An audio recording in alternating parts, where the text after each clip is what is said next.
things happening around us is interesting. Right now, looking at this news, judge coming out with the conclusion that Ripple can access the emails from SEC regarding the Ether speech, which give the green light for Ethereum. Now we are looking at this stuff. Okay, Ripple is slowly getting into this. So now step by step, they are actually moving into this area where SEC is slowly being cornered. Now we'll have to definitely see what happens in the end, but right now something important is happening around the globe. If you look at this, yes, it's just one country now, but if you look back for a month, you can see big governments preparing. United Nations, IMF, these kind of guys are coming out and highlighting, okay, you need to prepare for a massive cyber attack. And you saw that in US side of it, you saw it in European side of it, and right now you can actually see one nation is being hit. So they are also preparing to move on to central bank digital currencies, whether you are a fan of it or not, saying it's going to give government complete control of your finance. At least all the information is going to be moved there because you don't have cash, right? So in that perspective, you can agree or disagree with it, but right now what you see is nations are also slowly moving into that area of digital era, and they are preparing. But what highlights here is Ripple will help allow deliver digital wallets to every resident. Now I'm like, okay, that's not a small thing. That is a big stuff, because as far as I was thinking, for me, Ripple is a company which is going to give them the ability to move money instantly. Great. But at the same time, you need to understand the XRP ledger is designed to move value instantaneously at kind of near zero cost. But personally, my understanding was like, okay, XRP is designed as a wholesale asset, which is, kind of moving through. But recently, as we evolved, we also came to understand that these macro big transactions, they are being split into micro transactions and being sent. So the atomic transactions is happening, right? So in this understanding, I was thinking like, okay, if governments are going towards retail central bank digital currency, providing the wallets to every resident, they may go likely with other mechanisms like, say, Stellar, XLM. But right now, I'm really surprised Ripple is even getting into that particular market. So if it can reach there and show its potential, automatically, it's going to get more market share than we previously thought. Because they are going on for their own stablecoin. What stablecoin? The central bank digital currency. So if every resident is to have their wallet, store their central bank digital currency, and then transact, when you're moving from one currency to another, automatically you get the scaling solution, you get the vehicle there, which takes your central bank digital currency, converts it into a faster mechanism, which is XRP, and then move it to the location where you want to, and then convert it back to your stable coin. So the reduction of the friction, the scaling issue is major part of this. And then on the other side of this, we are looking at this like Visa is a giant. Whether you agree or not, Visa is a giant. Payment giant Visa has teamed up with Ether, scaling firm Consensus. Now I'm like, okay, Ether and scaling. For me, that doesn't actually go together. Because as just an example, while looking at this, you are looking at the XRP community coming out and highlighting what it is not and all. So when you come down, you look at this, transactions per second. So you're comparing this stuff, Ether, as a scalable asset or network compared to what you have here in BCH, LTC, XRP, the modern solutions. Whereas because I consider Ether as a primitive solution based on its ability. Yes, it went through in the smart contracts, but not on the side of settlements, payment and settlements. So while you consider this one, Visa is a payment giant. So if they are moving on to the Ether, they need scalability. We have talked about this. Online transaction rate is like 1.7, which is like 1,700 transaction per second, and offline it goes up to 60,000. So if we look at that, we only have one solution which comes close to the Visa network's requirement, which has been highlighted previously by Bank of International Settlement, IMF, and we have went through those documents, right? So once we have understood that this is happening and the world is changing, it's changing in the positive way. If you look at this, again, Swiss banks want to offer crypto to their clients in next 3 years. They're going to roll out. So automatically, the competitors, they still want to be relevant in the market. They want to stay relevant in the market. So what they will do is they will step up their game. They will slowly bring these new products. So the market is maturing in a way that we are getting more volume. Now, this is not like when we were talking back when we had 200 billion capital. Right now, this is a market with more than $2 trillion. Yes, we are volatile. We are highly volatile.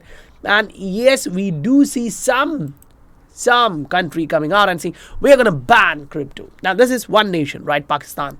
So when we look at the neighbor, Iran is like, okay, to allow payments for international trade. So you see an entirely different approach being taken by different countries.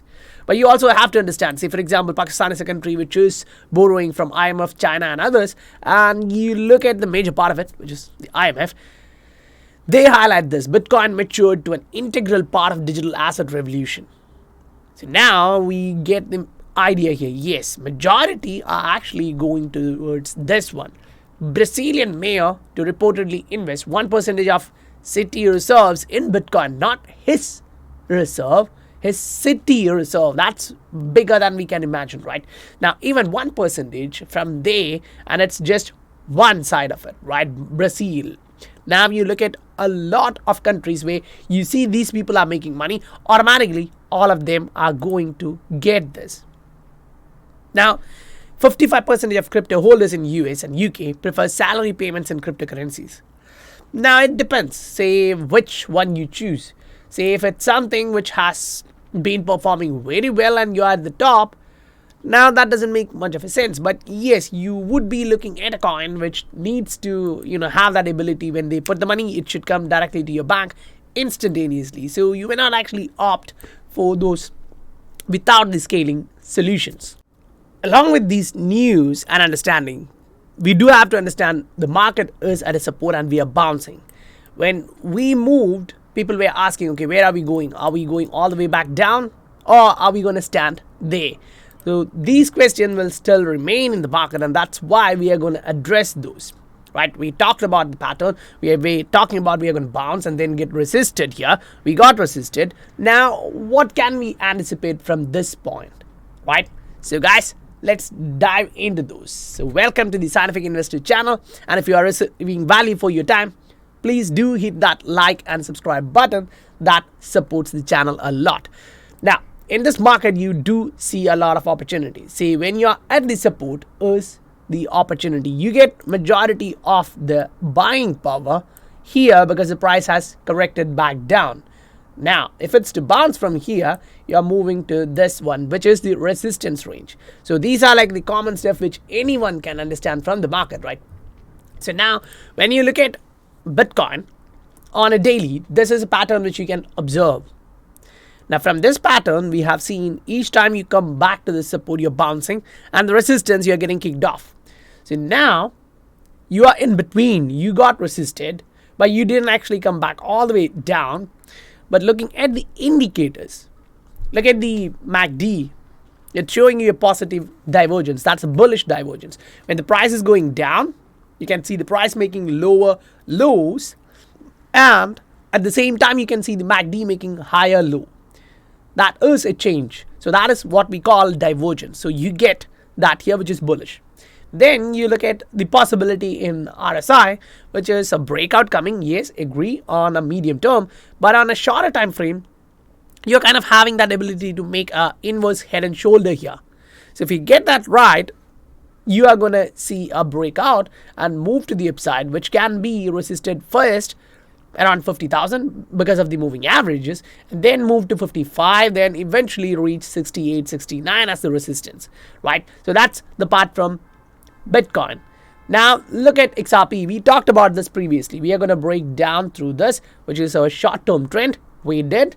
We are going to come back, bounce from the 0.7 mark, reach and retest this level. We did that. Now what? Look at the indicators. What do you see here? Looking at the MACD, you can clearly say, yes, we are seeing the same divergence like what we are observing right now in Bitcoin.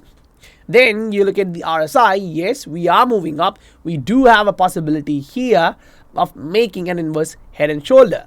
Now, these are just expectations, right? We don't know whether these are going to be fulfilled by the market, but if everything goes well, we are going to have those completed, and those are stuff which we need to. Now, it's like you're trying to anticipate the market, and we don't know whether it's going to go in that particular direction, but it is like we are trying to look at the odds in the market, say the properties of the market, which shows what are the factors affecting this, and you need to be on top of it to make the most out of it, right? So that's XRP on that one, USD. Now you're looking at XRP versus BTC, and you kind of understand this. Yes, the price is slowing down at the support. It's being in that accumulation zone from some time. That is bullish. When you buy at support to sell or take profit at the resistance, right? So now when you get this long bullish divergence, it shows you buyers are going in and buying more and more whenever you are dropping back down to the support. The same with the RSI. Now, yes, we know this is happening all the way from last year. So the level of patience you need to stay relevant in the market, meaning, there can be fluctuations, you'll have your time limits, and if you are overexposed to the market, then the time may not be on your side.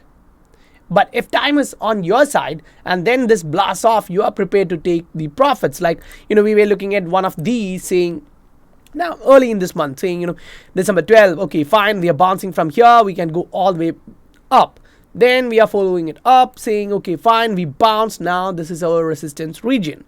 Right now, if you look at that, yes, we bounced from that region, we went up, and we are close to the resistance. So these are something which gives you an understanding what the market is doing.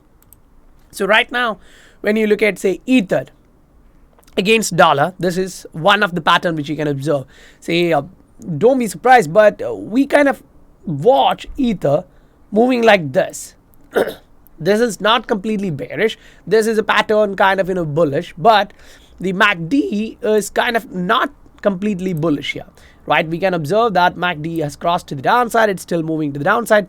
This is your support zone. So if you are getting a bounce from there, it's fine because you are going to watch a double bottom. But the price says another story. This is a previous support. Now the moving average is acting as a support with the trend line support here. So those are something which kind of gives the perspective an interesting side, because if you zoom out, you're going to watch this like, okay, we bounced from here, we had a resistance here which we broke higher, retested, and then moved up. Now about this all-time highs, whenever you come, you consolidate. So we actually talked about this possibility from February instead, February, March, when we were above this all-time highs. Now you got that. That's consolidation. That's what we actually wanted in the market, and we got that. Now when you actually look at the market, say for example for XRP, we are like, okay, fine, you were actually going to the downside all the way, but right now it's not that. You're slowly moving back up. Now, yes, the market is volatile. Each time you go up, you also come back down. But it's not the end of it, right? You're actually bouncing back up. Then you're coming back down. So easily we can anticipate that this is going to go up. So now the question is, when it actually goes to that top, the resistance range, how many of us are going to be there? Because the market is going in this direction. There is no doubt, looking at what's happening with the SEC case and Ripple, the XRP security kind of stuff, and looking at what really is happening outside of US with other governments, corporates, the banks. It's kind of clear that the utility perspective is kind of kicking in, and no one will be able to neglect that. So as you see the price moving higher, you kind of look at, say, XRP Ether. Where are we? We are kind of at the bottom. Yes, we need to agree that we are still at the bottom. We are not moving to the upside. But you also have to understand this is an area where we are kind of making a double bottom. The possibility for a double bottom is high because the MACD is trending to the upside. Each time you come back down, you're having a higher low and you're trending to the upside. And right now you're showing there is a possibility to cross to the upside. Now if you come back down here, you kind of see the RSI, it's actually moving like this. Okay, we need a breakout. That's kind of the medium term scenario. But if you look at kind of the medium term towards long term, you kind of observe, okay, we are in a trend line where we are rising to the upside. So if we break higher, we have a possibility that we are going to reach this range first and then this one as a resistance. So that's a long way for you to look at in RSI for XRP in Ether. Now we saw the same against BTC. We are at the bottom, we are bouncing up. So it's just showing you one thing. XRP is undervalued and we know it. So you usually buy the undervalued coins and then ride it till the top. So right now, when the market is slowing down, correcting down towards a support and bounce, that's when you decide what you are going to actually do. Because people still ask different questions. Are we going to go down? Are we going to go down? No one knows. But what we can all say is that yes, you can look at the price, you can look at the resistance and the trend. Now, observing the trend, this is pretty clear for most of us. We are inside this pattern, right? We have these stops, we are connecting all these stops and we are like, okay, fine. We are close to a breakout. So if you are moving to the downside, you would have seen different indicators. Now the MACD, RSI, all of them are supporting the price to go up. Now we can take a step back, then look at the macro scenario where we are somewhere like this. Then if we look at the RSI, you are like, okay, we have already done the bottom here, a lower low. So more or less like it's something here, right? We have made the bottom. Now, this is a pattern showing you that yes, we reached the support, we are closing in onto the support, we are retesting that.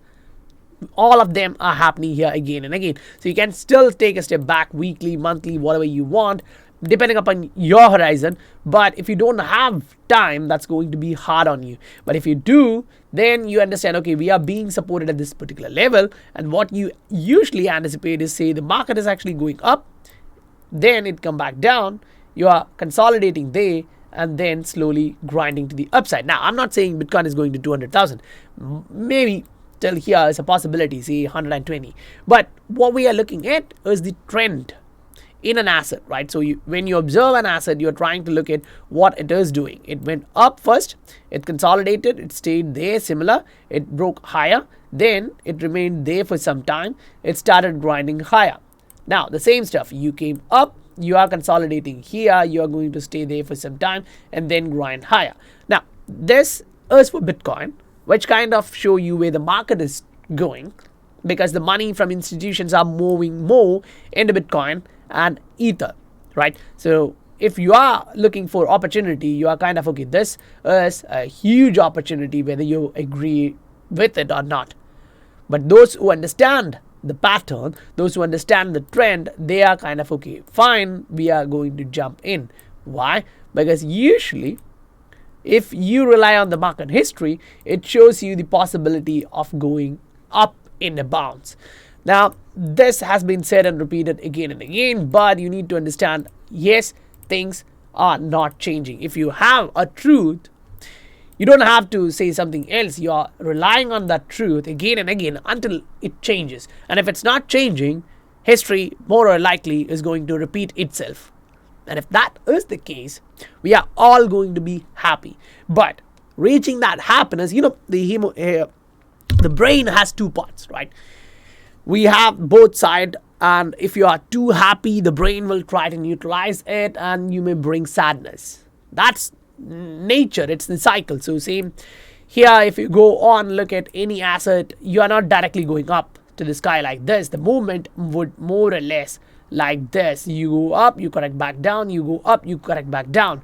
But what matters is the trend. So if trend is to the upside, like what we have here, you're following the trend, you're following the money. If you want to make money, you follow the money.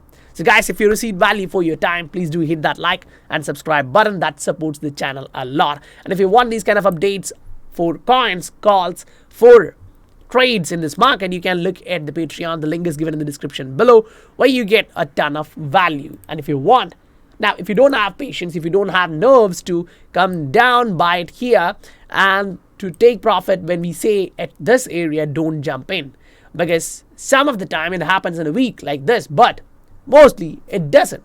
It usually takes 3 to 6 months, and now here the ROI is just 100 to 200%, but mostly you're going to see these patterns on macro scale where you're going to look 5 to 10x, and it takes 6 months to a year, 1.5 year. So if you don't have the patience to ride these, now in that meanwhile, that 1.5 year, you're not here, you're grinding to the upside, you're somewhere here. So you need to actually understand different assets perform in different manner. So if you have that nerves, you can definitely look at the Patreon. The link is given in the description below. So guys, I'll meet you on the next video. Bye for now.